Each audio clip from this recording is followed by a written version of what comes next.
আমি তো ঠাকুরকে দিনরাতই বলি, ঠাকুর এসব কমিয়ে দাও, একটু বিশ্রাম পেতে দাও। তা হয় কই, যে কদিন আছি এমনি হবে। এখন সব চারিদিকে প্রচার হয়ে পড়েছে কিনা, তাই এত লোক। ব্যাঙ্গালোরে বাপরে কত লোক! পথে, রেল থেকে নামতে সব পুষ্পবৃষ্টি হতে লাগলো। এত উঁচু হয়ে গেল রাস্তা। ঠাকুরেরও শেষটায় কত লোক। আমি তো এত বলি, কুলগুরুর কাছে মন্ত্র নাও, তারা প্রত্যাশা করে। আমার তো কিছু প্রত্যাশা নেই। তা ছাড়ে না, কাঁদে, দেখে দয়া হয়। আর আমারও শেষ হয়ে এলো। এখন যে কদিন আছি এমনি হবেই। ঠাকুর বলতেন, ছিপ ফেলে বসলেই কি রোজই রুই মাছ পড়ে? অনেক মাল মশলা নিয়ে একাগ্র হয়ে বসলে কোনো দিন বা একটা এসে পড়ল, কোনো দিন বা নাই পড়ল।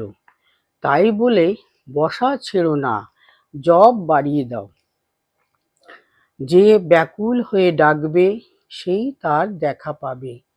এই সেদিন একটি ছেলে মারা গেল। আহা, সে কত ভালো ছিল। ঠাকুর তাদের বাড়ি যেতেন। একদিন পরের গচ্ছিত 200 টাকা ট্রাম থেকে পকেট থেকে তার মারা যায়। বাড়ি এসে দেখে ব্যাকুল হয়ে গঙ্গার ধারে গিয়ে কাঁদছে। হায় ঠাকুর, কি করলে? তার অবস্থাও তেমন ছিল না যে নিজে ওই টাকা শোধ করবে। আহা, কাঁদতে কাঁদতে দেখে ঠাকুর সামনে এসে বলছেন, কাঁদছিস কেন? ওই গঙ্গার ধারে ইট চাপা আছে দেখ। সে তাড়াতাড়ি উঠে ইটখানা তুলে দেখে, সত্যি এক তাড়া নোট। শরতের কাছে এসে সব বললে।